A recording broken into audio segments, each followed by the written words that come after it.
নমস্কার। কলকাতা থেকে আমি শিখা মুখার্জি আপনাদের পাঠ করে শোনাচ্ছি ডক্টর নবনীতা দেবসেনের লেখা ভ্রমণের গল্প করুণা তোমার কোন পথ দিয়ে। এটি আমি ধারাবাহিকভাবে পড়ছি।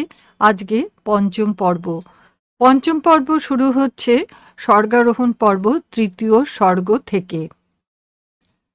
হাঁটছি তো হাঁটছি, গোড়াতে ডান দিকে একটা পুলিশের তাঁবু দেখে আমি রাস্তা ছেড়ে নেমে গিয়ে জেনে এসেছি যদি গভর্নরের তাঁবুর পাশে যেতে চাই তাহলে 4 নম্বর ব্রিজ দিয়ে পার হতে হবে। চক্রবর্তী রাস্তার ছবি এঁকে দেখিয়ে দিয়েছেন গভর্নরের তাঁবুর পাশেই ট্যুরিস্ট ব্যুরো এবং প্রেস। আনন্দময়ী মায়ের তাঁবু কোথায় পুলিশ জানে না, কিন্তু প্রেসের কাছে পৌঁছতে পারলে আনন্দময়ী মাকে পাওয়া অসাধ্য হবে না। শুনেছি ইন্দিরা গান্ধীও তাঁর ভক্ত। আনন্দময়ীর দেওয়া মালা গলায় পরে ইন্দিরার ঢের ছবিও দেখেছি কাগজে। শার্দুল সিংয়েরও তাই অভিমত। ট্যুরিস্ট ব্যুরোকেই লক্ষ্য করে এগোতে হবে অথবা প্রেস, কেননা এগুলো সবাই জানবে, বিশেষ একজন ধর্মগুরুর আশ্রম যদি নাও বা জানে। মানুষ মানুষ মানুষ। রাস্তাটা উঁচু বাঁধের মতো, দুপাশে ঢালু হয়ে নেমে গেছে মাঠ। মাঠে তাঁবু, মানুষ, গাছপালা। এক জায়গায় দেখি পরপর বেশ কয়েকটি স্বাস্থ্যবান হাতির পায়ে শিকল পরিয়ে খোঁটায় বাঁধা রয়েছে গাছের নিচে। এত মানুষের মধ্যে হঠাৎ কিছু হাতি দেখে কেন জানি না খুব আহ্লাদ হলো। একসঙ্গে এত হাতি, কিন্তু কেন? এই হাতিরা এখানে কি করছে? এখানে কি সার্কাস টার্কাস, না সোনপুরের মেলার মতো? লালা বললে এদের মেলায় ঢুকতে দেওয়া হয়নি এবারে, হাতি ভেতরে নিয়ে যাওয়া বারণ। তাই যেসব সন্ন্যাসীরা হাতিতে এসেছেন তাঁরা এখন ওখানে হাতি জমা রেখে হেঁটে গঙ্গাদ্বীপের আখড়ায় গিয়ে আছেন। বিদ্যুৎ চমকে মনে পড়ে গেল আরেক পূর্ণ কুম্ভের বিষণ্ণ প্রসঙ্গ, যেবার নাগা সন্ন্যাসীদের হাতির তলায় পিষ্ট হয়ে স্বর্গলাভ করেছিলেন কয়েক হাজার অসহায় পুণ্যার্থী। থাক, হাতিরা ভালোই আছে মেলার বাইরে, এখানেই তোমাদের ঢের পুণ্য হবে। সামনের বারে হাতি জন্ম হবে না, মাহুত জন্ম হবে, এই তো প্রার্থনা। খানিক পরে দেখি উট, মাল বইছে, উটের গাড়ি এবং উট। দলে দলে পুণ্যার্থী হেঁটে চলেছেন, তাঁদেরও হাতে বগলে মাথায় মালের বোঝা। অনেক সাধু সন্ন্যাসীও যাচ্ছেন মোটা কম্বল নিয়ে, সুখী পুরুষ তাঁরা। লালার মাথায় আমার সুটকেস, গোঙা বাবার বেডিং ও কিট ব্যাগটি বইছে। আমার ফুটানির ঝোলা, জলের বোতল, কম্বল, ব্রিফকেস, আঁচল, শাল, কোচা ইত্যাদি আমারই করস্থ আছে। কচি কচি মুখ দুখানি যেন পদ্ম ফুলের মতো আলো হয়ে আছে ময়লা পোশাকের ওপরে। সেই পদ্মমুখে বিস্তর ধুলো ময়লা, তারই মধ্যে ঝকঝকে দুটি হাসি ভরা সরল চোখ। ওদের দিয়ে ভারী ভারী বোঝা বহন করিয়ে তারপর কুম্ভ স্নান করলে সেটা মোটেই পুণ্যস্নান হবে না। তাই বললুম, এবারে এই খুচরো জিনিসগুলো লালা নাও, আমি নিচ্ছি সুটকেস। লালা আপত্তি করলে, ওগুলো তো ভারী নয়, এটাই ভারী। তা হোক লালা, তুমি আমার কথাটা শোনো। বাবাও কিটব্যাগটি গঙ্গার হাত থেকে নিয়ে নিলেন। দেখেই আমার শেভালরি জেগে উঠল। বাবার হাত থেকে কিটব্যাগ আমি কেড়ে নিলুম। বাবা, মেয়ের সামনে আপনি ব্যাগ বইবেন, ওকে হতে পারে? বলতে না বলতে দেখি গঙ্গা টানাটানি করছে আমার সুটকেসটা নিয়ে। এই রকম চলল সারা রাস্তা বদলা বদলি। আমরা সবাই মিলে সব মাল ভাগাভাগি টানাটানি করে বইতে লাগলো। শার্দুল সিংও কম যেতে রাজি নন। নিদেন পক্ষে কেড়ে করে কম্বলটা, জলপাত্রটা তো বইবেনি। তার মিলিটারি ট্রেনিংয়ে স্ত্রীলোকের হাতে মাল দিয়ে নিজে শূন্য হাতে যাওয়া প্রাণ থাকতে দুঃসাধ্য। আর আমার কলকাতায় ছেড়ে আসা দুটো মেয়ের কচি মুখ আমি কেবলই লালা আর গোঙার ধুলো ময়লা মাখা মুখে দেখতে পাচ্ছি। ওদের দিয়ে সবটা বওয়ানো আমার মায়ের প্রাণেও অসম্ভব। নেহাত একা সত্যই বইতে পারবো না, আর ওদের মাল বওয়ার অভ্যেস আছে তাই। আমাদের দুজনের মাল আমরা 4 জনে ভাগ করে বইতে লাগলুম। উফ, মালের বোঝা তো নয়, যেন পাপের বোঝা। অথচ এসেছি তো মাত্র সঙ্গে 3টে চেঞ্জ নিয়ে, আর একটা রয়েছে পরনে। যাবতীয় গরম পোশাক ও সমস্তই রয়েছে পরনে। পায়ে একজোড়া মোজা ছিল, একসময় থেমে আরেক জোড়াও পরে ফেললুম তার উপরে। পায়ে শীত করছে। হায়দ্রাবাদে তিরুপতিতে কিছু উপহার দ্রব্য কেনা হয়েছে, আর পাওয়া হয়েছে প্রচুর বইপত্র। তারই ফলেই ওই সরস্বতীর প্রসাদটাই মাটি করেছে। অথচ তাঁরই কল্যাণে যে আশাটা সম্ভব হলো, তার সেই কৃতঘ্ন পাপ মনে খেয়ালই হলো না তখন। সরস্বতীর তো কাণ্ডজ্ঞান নেই, সকলেই জানে। মাঝে মাঝে উঠকে সসম্ভ্রমে পথ ছেড়ে দিয়ে আমরা চলেছি। আমরা কত সহজ উদ্গ্রীব মানুষ এই একই পথে চলেছি। পথের পাশে মাঠে মাঝে মাঝে দেখছি ধুলোর ঝুপড়ি বাঁধা, বিছানা পাতা, উনুন গড়া, রান্না হচ্ছে, খাওয়া হচ্ছে। কম্বল মুড়ি দিয়ে ধুলোয় ঘুমাচ্ছে দুরাগত পথক্লান্ত। গোড়ায় আমরা অনেকক্ষণ ধরে একটা বাজারের মধ্যে দিয়ে গিয়েছি। দুদিকের দোকানে কম্বল ঝুলছে, পুঁতি চুমকির কাজ করা বিয়ের ওড়নাও ঝুলছে। দোকানে দোকানে চা বিস্কুট বিক্রি হচ্ছে। আমার মনে হলো ছেলে দুটোকে কিছু খাইয়ে নিলে হতো। শার্দুল সিংকে বলতেই তিনি বললেন, নিশ্চয়ই, কিন্তু সেটা হয়তো মেলায় পৌঁছে খাওয়ানোই ভালো। পথে কখন যে সন্ধে হয়ে যায়। এত ভিড় যে মানুষে মানুষে গায়ে গা ঠেকে যাচ্ছে, মালে মাল বেঁধে যাচ্ছে, দ্রুত যাওয়াই যায় না। অবশ্য আমরা দ্রুতগামী জীব নই আপাতত একজনও, সকলেই ভারবাহী ধীরগতি জন্তু। পথে সন্ধে হয়ে গেলে খুঁজে পাবো না অচেনা আস্তানা, তাই এখন না থামাই বাস্তবিক ভালো। তখন আমি ভাবলুম পথেই ওদের লজেন জুস কিনে দেব, গলাটা ভিজবে। ভাবা মাত্র একটা অদ্ভুত ঘটনা ঘটল। উল্টো দিক থেকে নেভি ব্লু রঙের লম্বা কোট, মাথায় শেঠেদের কালো টুপি আর ধুতি পরা এক মাঝবয়সী ভদ্রলোক এগিয়ে এসে লালার একটি হাত ধরে তাতে এক মুঠো সাদা ধবধবে বড় বড় চিনির বাতাসা পুড়ে দিলেন। আমি অমনি গোঙার হয়ে তাড়াতাড়ি হাত পেতে দাঁড়ালুম। যেহেতু গোঙার দুহাতে বেডিংটা মাথায় ধরা, আমাকেও দিলেন তিনি বাতাসা। দিয়ে বাতাসের ঠোঙা নিয়ে জনসমুদ্রে মিশে গেলেন। আমি গোঙার লাজুক লাজুক হাসি মুখে আর ছিন্ন পকেটে ভরে দিলুম ধপধপে বাতাসা। ইস, গোঙা কি একটা নাম হলো! লালা, তোমার ভাইয়ের আর কোনো নাম নেই? রাম, রহিম, মুন্না, পাপ্পু কিচ্ছু না? গোঙা বাতাসা খেতে খেতে মাথার উপরে ভারী জিনিস সামলে সন্তর্পণে চোখের মণি নেড়ে ইশারা করল, না নেই। লালা বলল, গোঙাই ওর নাম, আমার যেমন লালা। কি নির্মম আমাদের দেশ, কি উৎকট নগ্ন আমরা। এর চেয়ে সাহেব সুবরাও যে ঢের ভদ্দর। সেখানে এই যুগে একটা বোবা শিশুর নাম কেউ বোবা ডাকছে, এটা কিন্তু ভাবতে পারি না। আর এমনি হাসি খুশি বুদ্ধিমান এবং শ্রবণশীল সুস্থ ছেলে ঠিকমতো চিকিৎসা হলে, অর্থাৎ অবস্থাপন্ন ঘরে জন্মালে, সেই ছেলে নিশ্চয়ই কথা বলতো। বোবা হওয়ার কথা ছিল না ওর। লালা খুবই আদরের নাম, লালানন্দ দুলালা। আর তারই ছোট ভাইটির নাম হবে কেন গোঙা? কেন?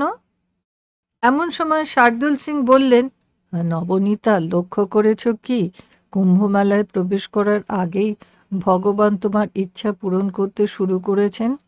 তার কণ্ঠস্বর চাপা উত্তেজনায় কাঁপছে। কেন বলুন তো? বাহ, তুমি যেই ইচ্ছে করলে যে বাচ্চা দুটোর মুখে কিছু খাবার তুলে দেবে, অমনি ঈশ্বর স্বয়ং সেই খাবার জুটিয়ে দিয়ে গেলেন।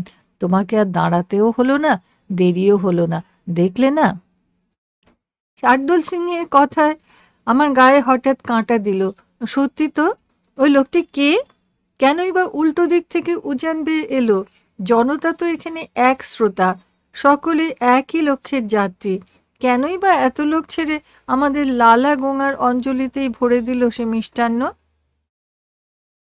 लाला, तुम लोग उस आदमी को पहचानते हो? कौन आदमी? जिसने मिठाई दिया? नहीं तो?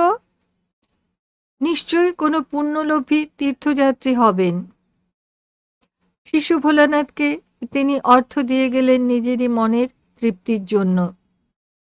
এই তার পুণ্য অর্জনের এক পথ, নাকি শার্দুল সিং যা বলেছেন তাই? স্বয়ং ঈশ্বরই আমার মনের বাঞ্ছা পূরণ করতে এগিয়ে এসেছিলেন। ইচ্ছা করছে শেষের ব্যাখ্যাটাই বিশ্বাস করতে। এই আকুল ভিড়ে, এই পবিত্র ধুলোয়, এই ম্লান হয়ে আসা সূর্যালোকে এটাই মানায়। তিনিই এসেছিলেন আমার জন্যে, আমার কাছে তিনিই এসেছিলেন। ভাবলে ক্ষতি কি? ভাবতে পারলে তো অনেক লাভ। শার্দুল সিং এসে মস্ত লাভটা হয়ে গেছে। 17 লক্ষ টাকার লটারি জিতে নিয়ে গেছেন তিনি এখানে এইমাত্র। ভাগ্যবান পুরুষ। আর তুমি একটা 100 টাকার কনসোলেশন প্রাইজও তুলতে পারলে না নবনীতা?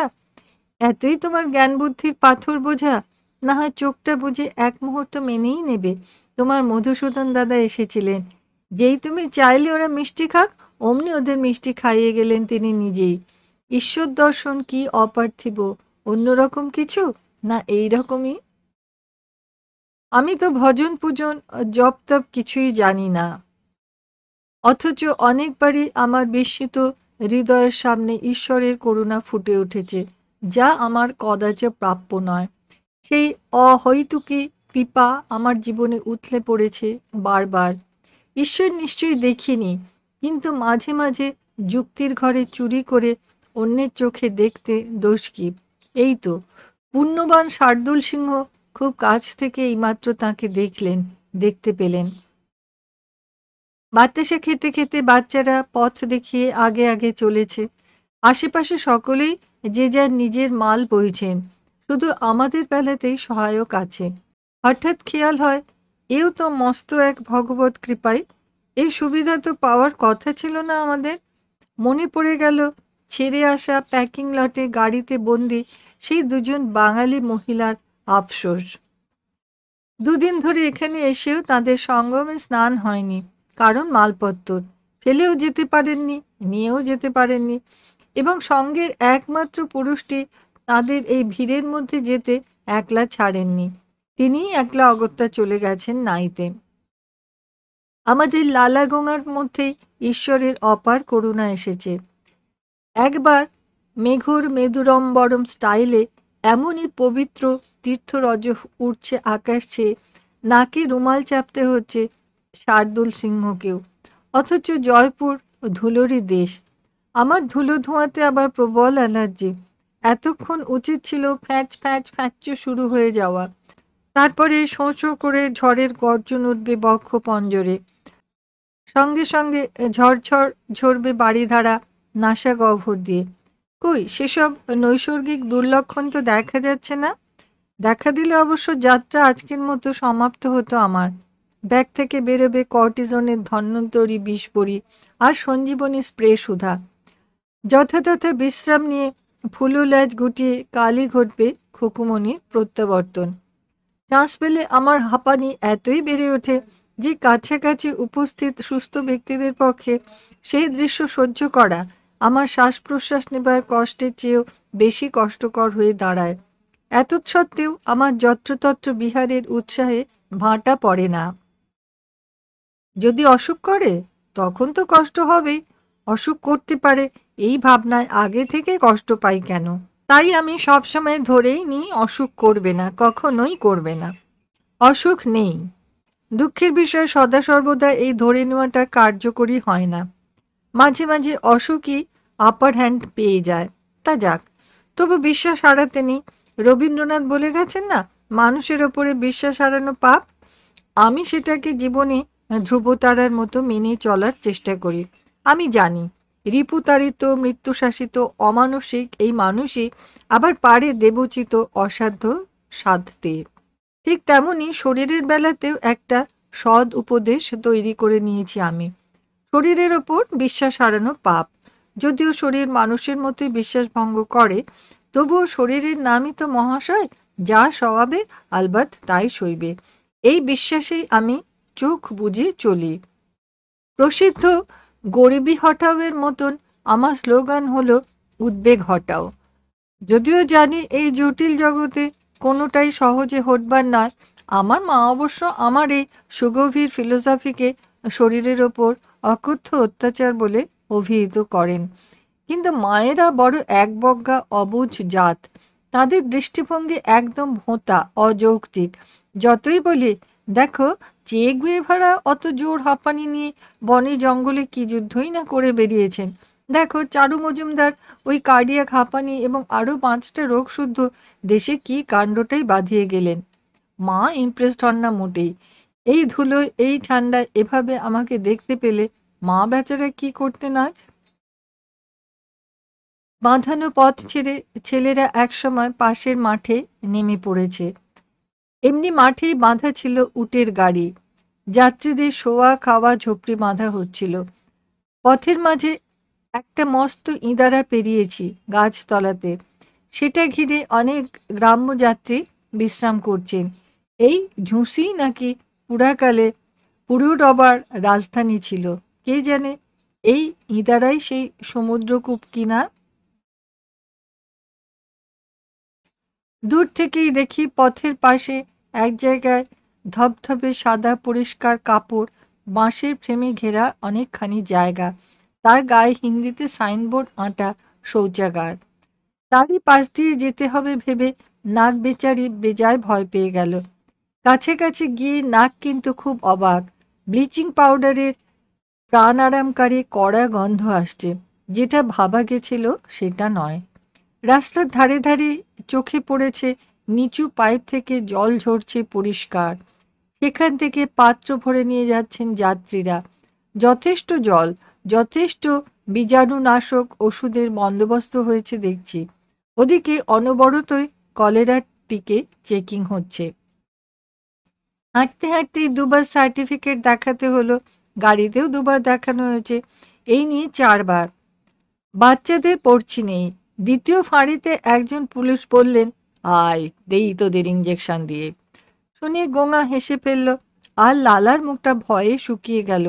গোঙা অতঃপর টেনে এক ছুট লাগালো। তারপরে পুলিশটি তাড়া করল না, দাঁড়িয়ে দাঁড়িয়ে হাসতে হাসতে চেঁচালো, ধর বেটাকে, ধর বেটাকে, পাকড়ো পাকড়ো, ভাগলো ভাগলো। এবার লালার ছোট্ট ধরে যেন প্রাণ এলো। সে এককাল ফর্সা হাসি হেসে দিল। এবারে পাঠ করছি স্বর্গারোহণ পর্ব, 4র্থ স্বর্গ। 4 নম্বর সেতু কাকে বলে বোঝা গেল না। সেতু চোখে দেখাই যাচ্ছে না, কেবল ঠিক ঠিক ঘন পিঁপড়ের শাড়ির মতো মানুষের রেখা নদীর বুক জুড়ে সরীসৃপের মতো পশ্চিম মুখ এগোচ্ছে। দূরে শূন্য পথে আকাশের গায়ে 2টি সেতু ঝুলে আছে, তাদের রূপলি শরীরে শেষ সূর্যের নরম আলো। একটি সম্পূর্ণ, অন্যটি অসম্পূর্ণ। ওটি তো রেল সেতু, বোঝা গেল না। অসম্পূর্ণটি কি অতীতের ভগ্ন স্মৃতি, না অগঠিত ভবিষ্যৎ স্বপ্ন? লালাও সেটা বলতে পারে না। যেখান দিয়ে হেঁটে আমরা পার হচ্ছি, ঈশ্বর জানেন সেটি কোন নদী, হয় গঙ্গা না হয় যমুনা। সরস্বতী নিশ্চয়ই নয়, যেহেতু যুক্তবেণীর 3টির মধ্যে এইটি অদৃশ্য। সেতুতে উঠতে যাবার আগে সামনের দিকে তাকালুম। ওপারে বালুচর সাদা সাদা তাঁবুতে ভর্তি। সেখান থেকে অজস্র ধোঁয়ার সাদা রিজু রেখা উঠছে আকাশে, শত শত প্রার্থনার মতো। আর দক্ষিণ পশ্চিমে আরও জল, তারও পশ্চিমে আরও বালুচর, আরও তাঁবু, আরও ধোঁয়া। আর কি মানুষ! ধোঁয়া অত কি সবই উনুনের? শার্দুল সিং বললেন, না, ধুনির। সাধুরা ধুনি জ্বালিয়েছেন তো, শীতও কমে, আলোও হয়, সেই ধুনির ধোঁয়া এইসব। উনিও স্থির দাঁড়িয়ে, দূরে দৃষ্টি নিবদ্ধ, একটি হাতে চোখ আড়াল করা অস্তরবীর মুখোমুখি। ওর চোখ দিয়ে দূরে তাকিয়ে হঠাৎ এক মুহূর্তের জন্য মনে হলো সামনে বিস্তৃত যুদ্ধক্ষেত্র। পশ্চিমের অস্তসূর্যের রক্ত আভায় একটা ভয়ালো বিষণ্ণতা আছে। এইসব তাঁবু পড়েছে যেন কোনো বিদেশি সৈন্যদলের। এই যে ধোঁয়া উঠছে যেন তাদেরই সংকেত চিহ্ন। আর এই শত সহস্র চলমান মানুষ সবাই সৈনিক, সবাই প্রস্তুত।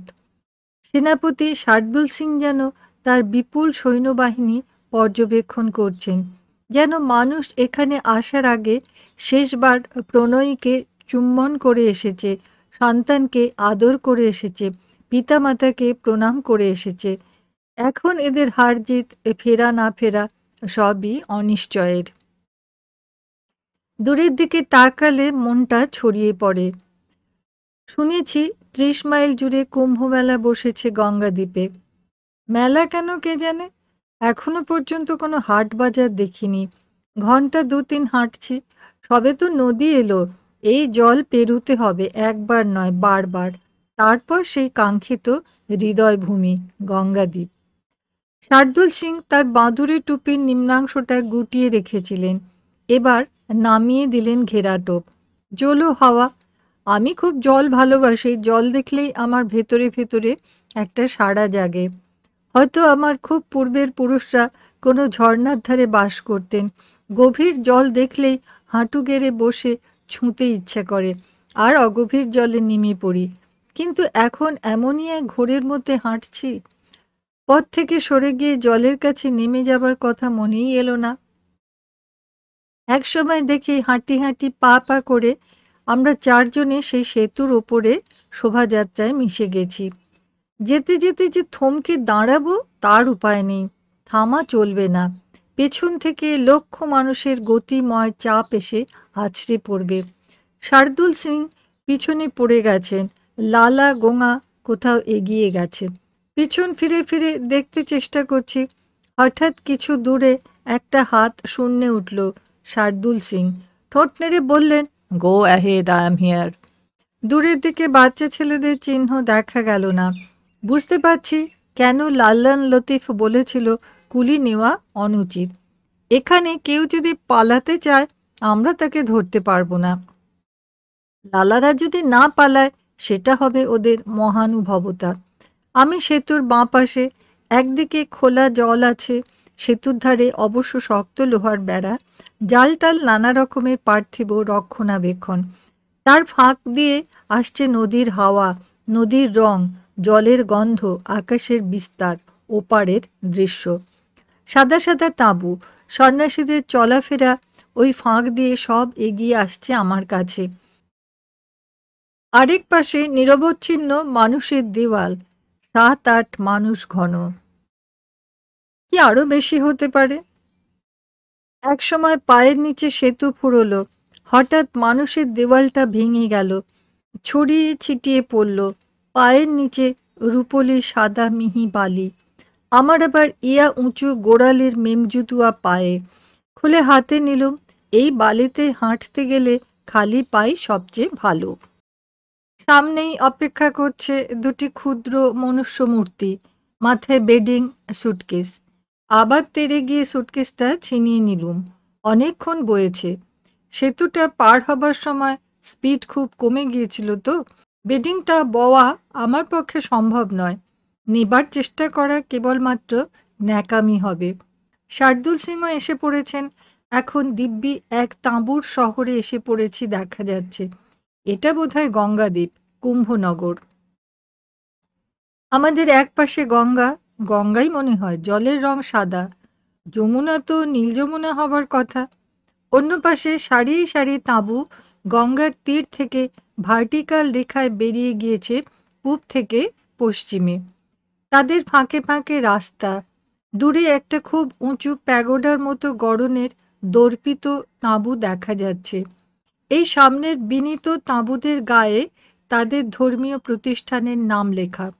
কোনো কোনো তাঁবুর গায়ে তাদের ধর্মীয় গুরুর ছাপা ছবির সারি সারি পোস্টার আঁটা। উপদেশে স্লোগান দেওয়া পোস্টার তো আছে। বাহ, এ তো বেড়ে মজা। গুরুদেবের শ্রীমুখের পোস্টার পড়েছে তাঁবুর দেওয়ালে। ধর্মের বক্স অফিস নিয়ে বেশ প্রতিযোগিতাও আছে মনে হলো। শিবাজি গণেশন আর মোক্ষম কুমারদের মধ্যে সব প্রফেশনে যখন প্রতিযোগিতা আছে, এতেই বা থাকবে না কেন? সব কিছুতেই ভেজালও আছে, সাধুদের মধ্যে তো আছেই। যারা তেমন তেমন সন্ন্যাসী, তাদের নিশ্চয়ই এমন দশা হয় না। সত্যকার সন্ন্যাসীও নিশ্চয়ই এই মেলায় অনেকেই এসেছেন। পুলিশে পুলিশে ৬ লাভ। শার্দুল সমেত ছেলেদের দাঁড় করিয়ে রেখে পুলিশকে জিজ্ঞেস করতে ছুটলুম, মশাই, গভর্নরের তাঁবু, প্রেস তাঁবু এবং অথবা ট্যুরিস্ট অফিস এবং অথবা আনন্দময়ীর আশ্রম ইত্যাদি স্থান কোথায়? তিনি আমার হাতে একটা হলদে বই দিয়ে বললেন, ইসমে সব কুছ হ্যায়, দেখ লিজিয়ে। এটাতে সব উত্তর লেখা আছে? ম্যাপ আছে বুঝি? হ্যাঁ, এই তো ভেতরে একটা আলগা ম্যাপ। শীর্ষেন্দু লিখেছেন বটে। এবারে কুম্ভ ব্যবস্থাপনা খুব ভালো। ও হরি, এ তো এলাহাবাদের ম্যাপ। গঙ্গাদ্বীপের ম্যাপ কই? গঙ্গাদ্বীপ কা কোই ম্যাপ নেই। তবে তবে কি করে খুঁজে পাবো টুরিস্ট অফিস? এইসব তাঁবুর ফাঁকে সরু সরু যে রাস্তা হয়েছে তাতেও নাম লেখা আছে। কুম্ভনগর রীতিমতো টাউন প্ল্যানিং করে তৈরি, বোঝাই যাচ্ছে। অথচ ম্যাপ ছাপানো হয়নি। কি আশ্চর্য! গভর্নরের তাঁবু কোথায়? হাত তুলে ওই পেল্লায় উঁচু প্যাগোডাটা দেখিয়ে দিল পুলিশ। বলল, ও দেখিয়ে উধার সিধা বড়া রাস্তা সে চলা যাইয়ে। বাবা, কায়দা তো মন্দ নয়। গভর্নরের তাঁবুই বটে। চিত্ত যেথা ভয়শূন্য, উচ্চ যেথা শির। ওপাশে অর্থাৎ গোটা চারেক গলি পেরিয়ে গিয়ে একটু বড় রাস্তা ভি আছে সত্যি। সেখানে অনেক মোটর গাড়ি ও জিপ ঘোরাফেরা করছে। এইসব গাড়ি এখানে কি করে এলো? ভিআইপি গাড়ি হ্যায়, স্পেশাল পারমিশন সে আয়া। গাড়িগুলোর ভেতরে কচিমুখ, পচামুখ, পাকামুখ, ডাসামুখ নানা আকার প্রকারের ভিআইপি বৃন্দ অধিষ্ঠিত। শোঁ শোঁ করে ধুলোর কুয়াশা তৈরি করে পথচারীদের নাক গলা পর্যন্ত অযাচিত ভিআইপি প্রসাদে পরিপূর্ণ করে দিয়ে হুশাস তারা বেরিয়ে যাচ্ছেন। কেউ কেউ আবার শূন্য গর্ভ শব্দসার। আমি চারিদিকে চেয়ে দেখেছি ক্লান্ত মালবাহী পদাতিক তীর্থযাত্রীরা নাকে মুখে কাপড় গুঁজে সেই দাম্ভিক তীর্থরজকে যথাসাধ্য বাধা দিচ্ছেন। পুলিশের কথা মতো বড় রাস্তা বেয়ে চলতে চলতে দেখেছি পথের দুধারে তাঁবুতে বড় বড় সাইনবোর্ডে ধর্মীয় সংস্থাগুলির নাম ধাম পরিচয় লেখা। প্রত্যেক তাঁবুতে মাইক। ভেতর থেকে কোথাও ভেসে আসছে মাইকে রামায়ণ পাঠ, কোথাও নাম সংকীর্তন, কোথাও অগ্নিগর্ভ হিন্দি বক্তৃতা, কোথাও বা শুনতে পাচ্ছি ব্যাকুল পূর্ণ বিক্রির বিজ্ঞাপন। এইবার এই তাঁবুতে অমুক বাবাজি অমুক বিষয় বক্তৃতা করবেন, সিট ভরে গেলে ঠাঁই পাবেন না, আসুন আসুন এই বেলা চলে আসুন। পাড়াগাঁয়ে সার্কাস পার্টি এলে কিংবা মফস্বলে নতুন সিনেমা খুললে যেমন মাইকে বিজ্ঞাপন ঘোষিত হয়, ঠিক তেমনই। কর্মকাণ্ডের তো মজা মন্দ নয়। সুউচ্চ প্যাগোডা তাঁবু এসে পড়ল। সত্যি বিরাট ব্যাপার। দেখি তরুণের মাথায় রঙিন নিয়ন বাতিতে দিব্যি চক্র টক্র ঘুরছে। কি এক সাধু সম্প্রদায়ের নাম ও শিয়রে জল করছে। তবে এর ভেতরেই কি গভর্নরের গুহ্যগৃহ? বাঘের ঘরে ঘোগের বাসা? প্রভু, কে আমায় বলিয়া দিবে সত্য কি? অগত্যা আবার পুলিশ। ও পুলিশজি, গভর্নরকে তাঁবু কিধার? তিনি প্রথমে অদ্ভুত এক নির্বাক বিস্মিত তিরস্কারের জটিল দৃষ্টি নিক্ষেপ করে আমার সর্বাঙ্গ জ্বালিয়ে দিলেন। তারপর নিঃশব্দ তর্জনী নির্দেশ করলেন প্যাগোডার বিপরীতে একটা করগেটের টিনে ঘেরা বিস্তৃত অঞ্চলের দিকে। পিছন ফিরে দেখি সেখানে ঠিক ঠিক করছে পুলিশ। গেটের ফাঁক দিয়ে দেখা যাচ্ছে পরিচ্ছন্ন উঠোনের ভেতর বহু তাঁবু, সামনে ছোট্ট সাইনবোর্ডে সরকারি পরিচয়পত্র টাঙানো। হ্যাঁ, এটাই। এলুম তবে।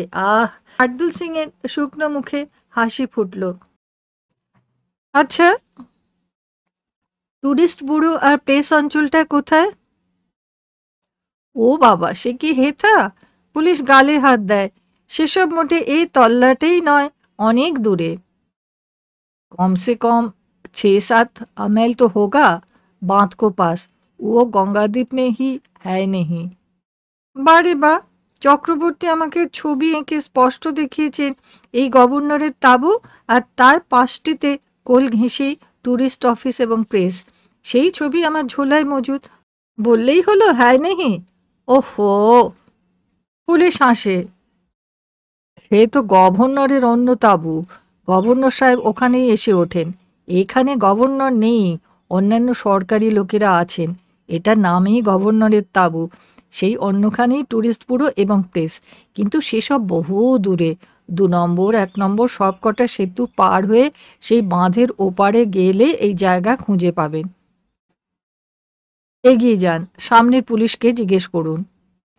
এদিকে নামে সন্ধ্যার তন্দ্রালসা, গঙ্গাদ্বীপের আকাশে ঘনিয়ে আসছে মৌনী অমাবস্যার আঁধার।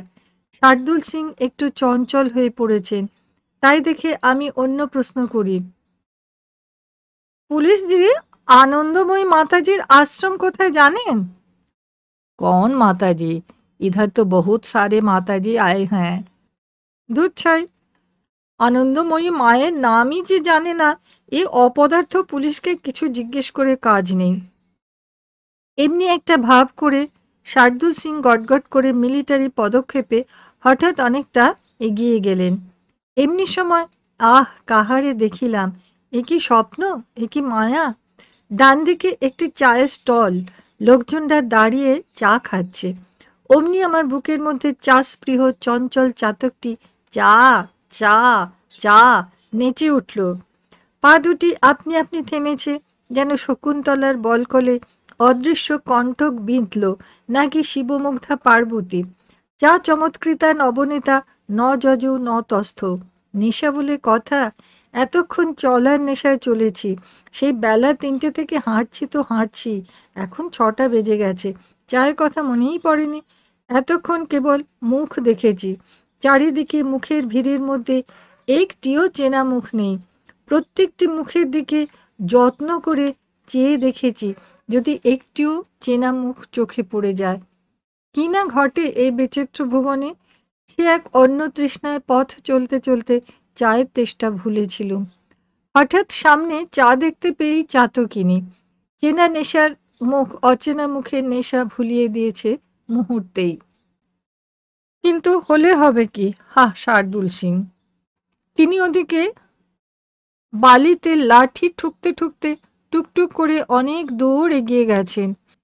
মিলিটারি সাধুর ডিসিপ্লিন যে বড় ভয়ঙ্কর শৃঙ্খলা! তিনি চা খান না। একেই শার্দুল, তার সিংহ, তদুপরি সাত্ত্বিক। কি কম্বিনেশন! সে বড় ভয়ানক জীব। আরও দাঁড়ালে এবারে হারিয়ে যাব। চা চুলোয় যাক, নিম্নে উতলা ধরণী তল, ঘাস বিচালি ঘাস বিচালি ঘাস। ফরওয়ার্ড মার্চ শুরু করে দিই। বাচ্চারাও এগিয়ে গিয়েছে, চটি জুতো আর কিট ব্যাগ হাতে, পায়ে ডবল মোজা। আমি থুপথুপিয়ে ঠান্ডা বালিতে অনেকক্ষণ হাঁটছি, পা জমে হিম বরফ। এবার চটি জোড়া ঝেড়ে ঝুড়ে পায়ে দিই। এদিকে রাস্তাটা খানিকটা বাঁধানো মতন, পায়ের নিচে একটা ভারসহ কাঠের নের আরাম অনুভব করছি। বালির অতল নরম প্রশ্রয় নেই। জুতোয় ঢুকে বেচারি পা দুখানি যেন মায়ের কোলের উষ্ণ আরাম পেয়ে যায়। সত্যি কত অল্পতেই শরীর আমাদের সুখী করে। মন কিন্তু অত অল্পে ভরে না। চা হলো না, কেবল চলাই হলো। ক্রমশ চায়ের স্টলটি পিছনে স্টিল ফটোগ্রাফের অঙ্গ হয়ে গেল। তারপর মুছে গেল ভিড়ে, সন্ধ্যায় আর দূরত্বে। আবার পথের নেশায় চোখ উচ্চাটন, পা সামনে টানছে। পথের শেষ কোথায়?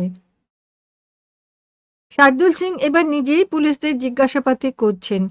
অন্ধকার নেমে আসছে। দুপাশের ল্যাম্পপোস্টে আলো জ্বলে উঠেছে।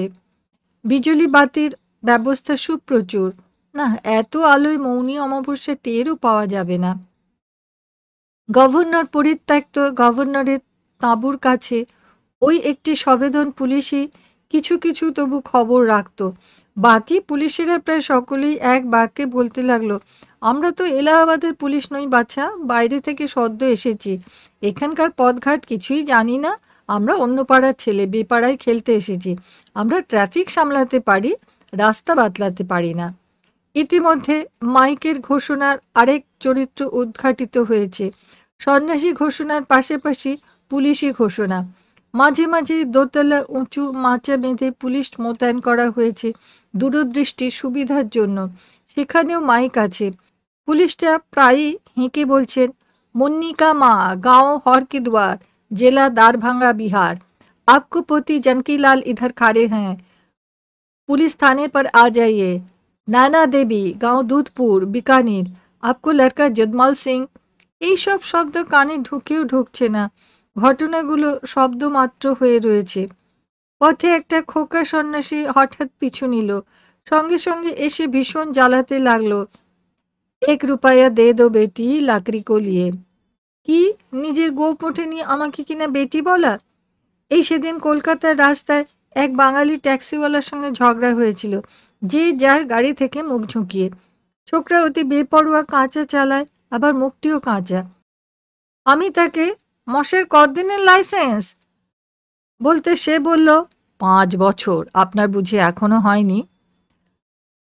আমি প্রায় নাবালক বয়স থেকে লাইসেন্সড ড্রাইভার সগৌরবে যেই বলেছি 5, আমার 17। অমনি সেই ছোকরা অট্টহাস্য করে উঠল, 17 বছর? 17 তো আপনার বয়সই হয়নি। শুনে রাগে আমি বাক্যহারা, কান ঝনঝন হয়ে খেপে গেলুম। মিথ্যেবাদী বলা! আর সেই ফাঁকে হাস্যবদনে সাঁ করে বেরিয়ে গেল সে। এই খোকা সন্ন্যাসীর বেটি ডাক শুনে সেই কথাটা মনে পড়ে গেল। যত পাকা বিচ্ছু ছেলে। লাকড়ি সে ক্যা হোগা? টাকা বের করে দিয়ে প্রশ্ন করি। একগাল হেসে খোকা বলে, কাঠ কিনবে, ধুনি জ্বালাবে, শীত করছে। খোকা সন্ন্যাসীর এই শীতেও গা খালি। ভীষণ ক্লান্ত পা, পিঠ যেন আর পিঠে থাকতে চাইছে না। হাতের জিনিসের ওজন ক্রমশ বেড়েই উঠেছে। অন্ধকারে তাঁবুগুলোর রং দ্রুত পাল্টে যাচ্ছে। এমন সময় অনেক গাঁদা ফুলের মালায় সাজানো সিংহাসনের পালকিতে চড়ে একজন সাধু মহারাজ পথ দিয়ে গেলেন। সঙ্গে দলে দলে শিষ্য, পতাকা টতাকা উড়ছে। ভিড়ের কাছে শুধিয়ে শুনলুম উনি নাকি একজন শঙ্করাচার্য। বাহ, কি পুণ্য! শঙ্করাচার্য দর্শন! ভিড় কি আবার শুধুই? আনন্দময়ী মায়ের আশ্রম কোথায় কেউ জানেন? না, কেউ না। নিজেরা আর কথা বলছি না, না শার্দুল সিং, না আমি। শুধু হাঁটছি, থামছি, প্রশ্ন করছি, হাঁটছি।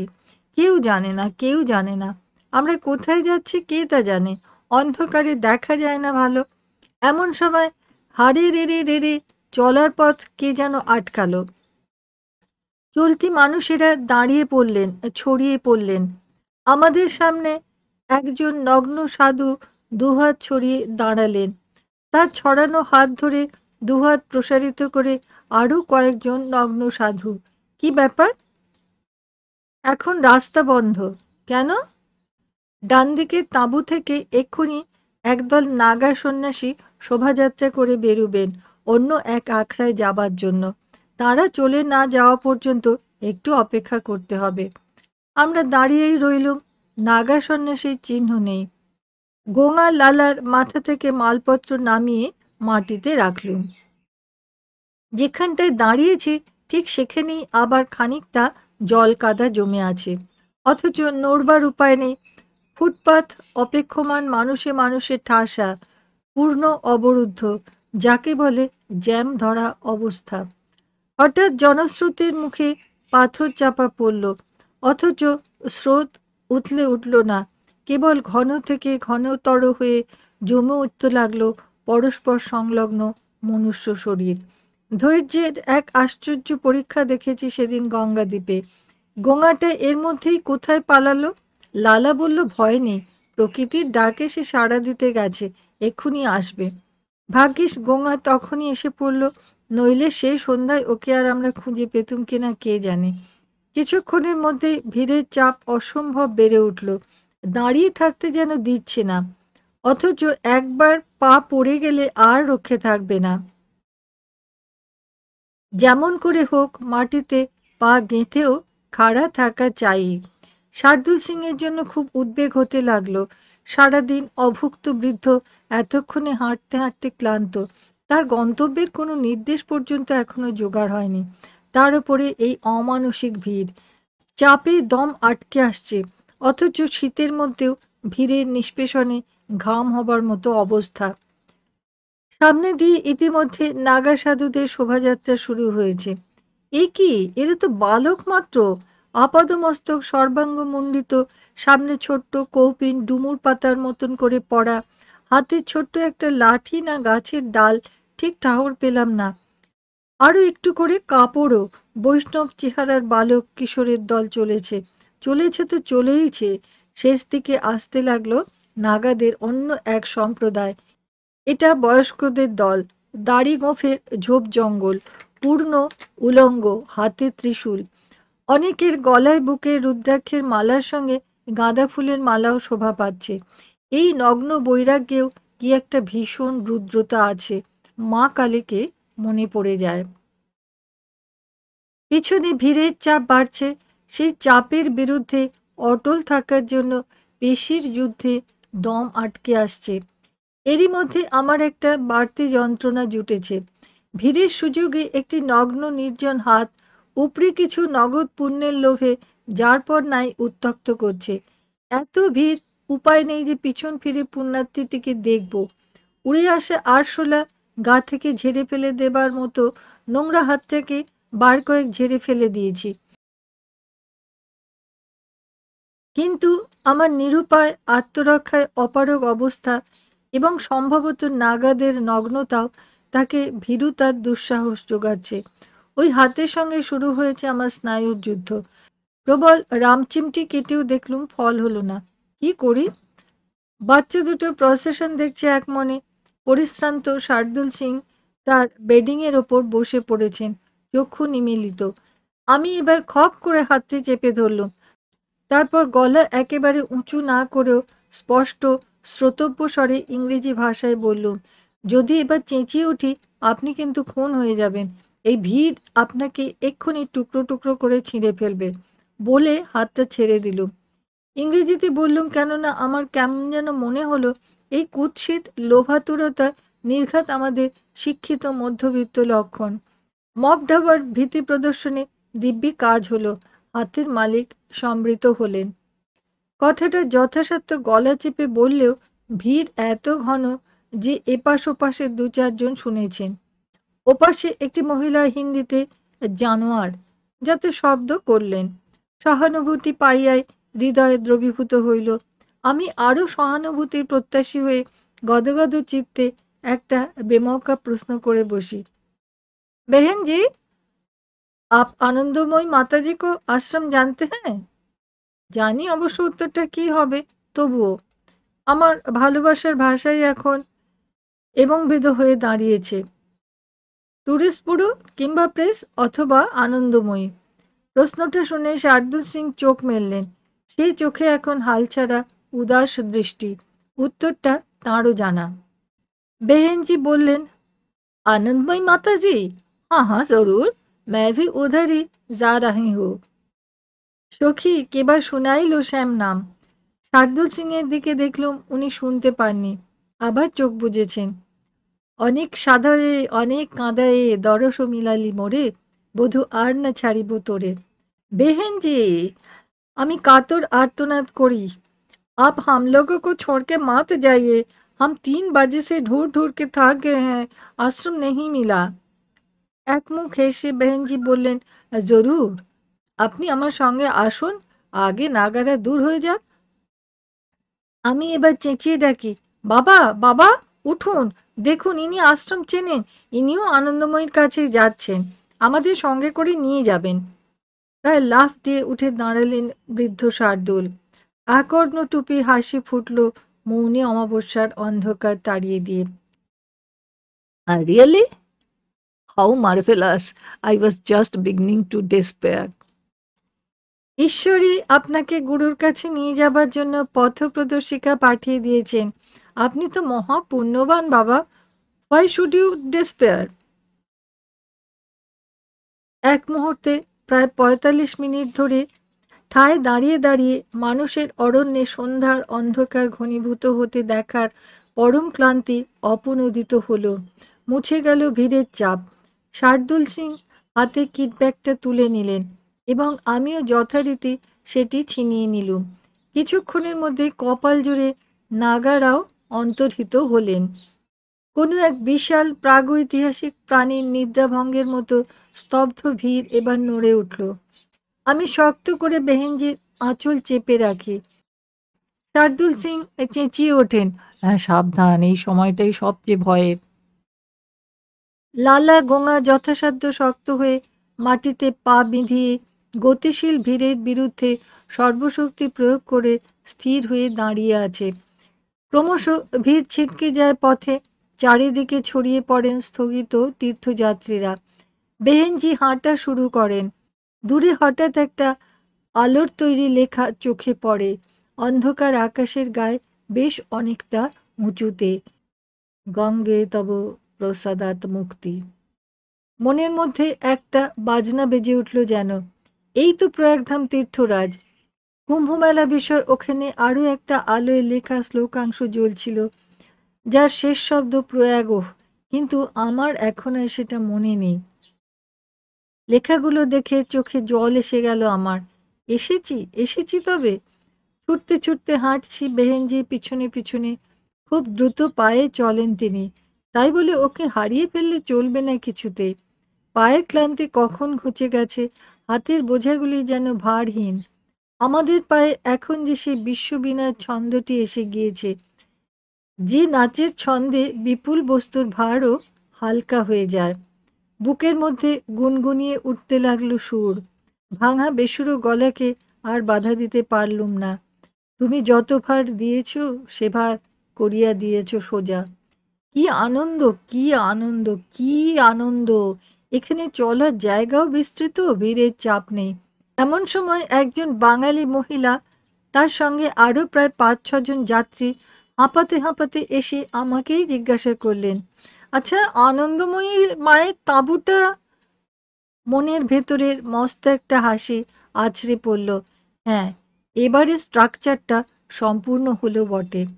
ফাঁকা ডান হাতটা তার দিকে বাড়িয়ে আত্মস্থ গলায় বলি, হ্যাঁ, আমরা ওখানেই যাচ্ছি, আমাদের সঙ্গে আসুন আপনি।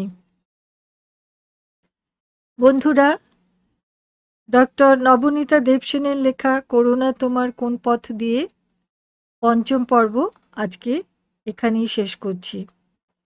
কুম্ভমেলার ভ্রমণের এই গল্প যদি আপনাদের ভালো লাগে তাহলে লাইক করবেন, শেয়ার করবেন, এবং যারা এখনো পর্যন্ত আমার চ্যানেলটা সাবস্ক্রাইব করেননি তাদেরকে সাবস্ক্রাইব করার জন্য অনুরোধ রাখলাম।